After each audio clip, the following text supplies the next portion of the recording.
Hello friends, पिछले lecture में मैंने आपको बताया था कैसे फ्लड हाइड्रोग्राफ से direct run off hydrograph draw करते हैं हम। ठीक है।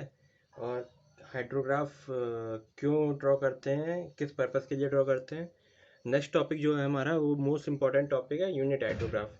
अब मेरा जो मेन पर्पज़ था flood hydrograph, direct run off hydrograph ये सब बताने का, वो इसीलिए था कि हम यूनिट हाइड्रोग्राफ को अंडरस्टैंड कर सकें। ठीक है। तो मेन जो टॉपिक है हमारा वो है यूनिट हाइड्रोग्राफ। कैसे फ्लड हाइड्रोग्राफ और डायरेक्ट रन ऑफ हाइड्रोग्राफ से हम यूनिट हाइड्रोग्राफ फाइंड आउट करते हैं, और इसका रिवर्स कैसे करते हैं। यूनिट हाइड्रोग्राफ आपको गिवन अब से फ्लड हाइड्रोग्राफ या direct run off hydrograph plot करना है तो कैसे करते हैं। तो डायरेक्ट यूनिट हाइड्रोग्राफ जो होता है वो हमारा होता है, it is a direct run off hydrograph. ठीक है। ये डायरेक्ट रन ऑफ हाइड्रोग्राफ का टाइप ही है विच, जिसमें कि result in a run off depth of 1 centimetre. ऐसा डायरेक्ट रन ऑफ हाइड्रोग्राफ जिसमें जो एक्सेस रेन जो हो रही है, एक्सेस रेन की जो रेन रन ऑफ डेप्थ है वो 1 सेंटीमीटर हो। जितना हमारा एक्सेस रेन होगा वही रन ऑफ डेप्थ होगी हमारी, क्योंकि जितना भी एक्सेस रेनफॉल का मतलब मैंने आपको एक लेक्चर में बताया भी था कि एक्सेस रेनफॉल क्या होता है। जो एक्सेस रेनफॉल का मतलब होता है जितना भी रेनफॉल हमारा रन ऑफ में पार्ट ले रहा है, तो run off depth equal to या फिर excess rain of 1 centimetre from a rainfall. ठीक है। Of same unit duration. अब यूनिट हाइड्रोग्राफ में क्या होता है, जैसे कि यहाँ पे एक एग्जांपल से मैं बताऊँ, ये कोई हाइड्रोग्राफ है, यूनिट हाइड्रोग्राफ डी हावर यूनिट हाइड्रोग्राफ है। तो उसका ये जो डेप्थ है वो 1 सेंटीमीटर होगा। ठीक है, क्योंकि ये यूनिट हाइड्रोग्राफ है। यहाँ पे डी इसको बोलते हैं डी हावर यूनिट हाइड्रोग्राफ। जितने आवर के लिए हमारा रेनफॉल हो रहा है उसको बोलते हैं हम डी आवर यूनिट हाइड्रोग्राफ। ठीक है। A d-hour unit hydrograph represent a direct run-off depth which result in a run-off depth of 1 centimetre. वही है जो मैंने ऊपर बताया हुआ है। ठीक है। फ्रॉम अ रेनफॉल और स्ट्रोम, किसी पर्टिकुलर रेनफॉल या स्ट्रोम में से जो 1 सेंटीमीटर डेप्थ अगर फॉल हो रहा है तो उससे हमारा रिजल्टेंट किसी पर्टिकुलर रिवर सेक्शन में कैचमेंट कितना हमारा रन ऑफ में कंट्रीब्यूट करेगा, volume with respect to time, discharge flow with respect to time अगर ड्रॉ करेंगे तो उसे यूनिट हाइड्रोग्राफ बोलते हैं। ठीक है। D hour is called as unit duration as this unit hydrograph. इसका जो डी आवर है इसको बोलते हैं यूनिट ड्यूरेशन। ठीक है। जैसे हमारा कोई डी आवर यूनिट हाइड्रोग्राफ दिया है, उससे हमें कैसे भी फ्लड हाइड्रोग्राफ बनाना है तो क्या करेंगे, तो डी आवर यूनिट हाइड्रोग्राफ दिया है यानी 1 सेंटीमीटर की डेप्थ।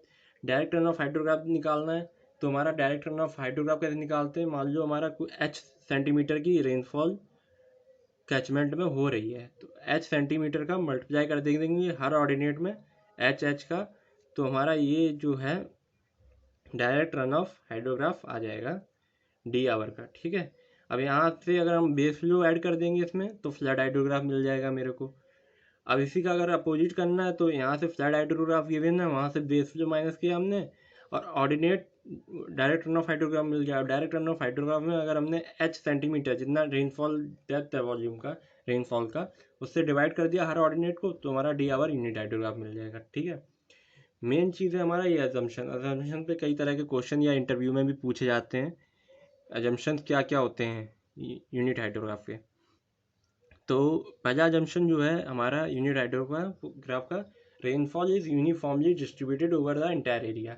अब देखिए अगर हम ये हाइड्रोग्राफ ड्रॉ कर रहे हैं तो अब ये सी बात है किसी रिवर सेक्शन पे पर्टिकुलर सेक्शन पे कर रहे होंगे तो उसके आसपास जो कैचमेंट एरिया है जो रन ऑफ में कंट्रीब्यूट करेगा, तो हम ये मान के चलते हैं उस पूरे पर्टिकुलर कैचमेंट एरिया में हमारा जो रेनफॉल जो हो रहा है वो यूनिफॉर्मली डिस्ट्रीब्यूट हो रहा है। मतलब अगर हमारा ये कैचमेंट एरिया है और ये यहाँ पे रिवर है, ये कैचमेंट एरिया अगर यहाँ पे रिवर में कंट्रीब्यूट कर रहा है रन ऑफ को, तो जितना रेनफॉल इस पॉइंट पे हो रहा है उतना ही रेनफॉल इस पॉइंट पे होगा, उतना ही रेनफॉल इस पॉइंट पे होगा, उतना ही रेनफॉल इस पॉइंट पे होगा। तो इसलिए हम बोलते हैं rainfall is uniformly distributed over the entire area. Second assumption है हमारा, intensity of actual rainfall is assume to be constant for a given duration of rainfall.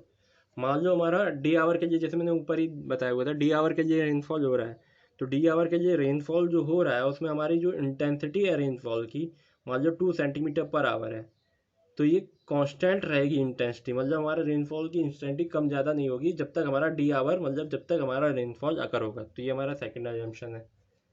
ठीक है। थर्ड अजम्पशन है हमारा, the time duration of a hydrograph of direction of due to and effective rainfall of unit duration is constant. इसका कहने का मतलब ये है, मतलब time duration of the hydrograph, जो हाइड्रोग्राफ का टाइम ड्यूरेशन है ये बेस टाइम, ठीक है, of direct run off due to an effective rainfall of unit direction constant. मतलब यहाँ पे अगर कोई पर्टिकुलर कांस्टेंट रेनफॉल हो रही है, ठीक है, मान लो यहाँ पे एक पर्टिकुलर टाइम पीरियड के लिए 2 आवर के लिए यहाँ पे रेनफॉल हुआ, ठीक है, तो वहाँ से जो हमारा इस हाइड्रोग्राफ का बेस पीरियड होगा, जितने टाइम तक ये वॉल्यूम कंट्रीब्यूट करेगा यहाँ पे, वो कांस्टेंट रहेगा। मान लो दोबारा फिर से हमारी रेनफॉल हुई इतनी सेंटीमीटर की, वॉल्यूम अगर हमारा कांस्टेंट है तो हमारा जो टाइम ड्यूरेशन है हाइड्रोग्राफ का, ये वेस्ट टाइम, वो कांस्टेंट रहेगा। ये हमारा थर्ड एजम्पशन है, ठीक है।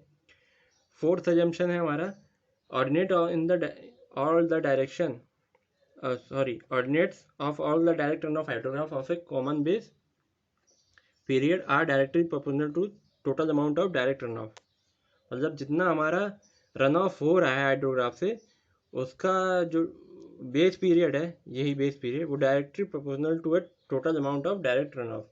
जितना अमाउंट डायरेक्ट रन ऑफ में वॉल्यूम कंट्रीब्यूट कर रहा है उससे डायरेक्टली प्रोपोर्शनल होता है। जैसे कि अगर हमारा वॉल्यूम ऑफ वाटर हमने कांस्टेंट रखा है, ठीक है, क्योंकि वॉल्यूम ऑफ एक चीज़ को मैं कांस्टेंट रखना कंपेयर कर रहे हैं, तो हमारा जो पीक है टाइम से वेरिएंस से, जैसे यहाँ पे पीक अगर वॉल्यूम कांस्टेंट है, तो अगर हमारा कम वॉल्यूम वाटर आ रहा है तो टाइम पीरियड ये ऐसे होगा।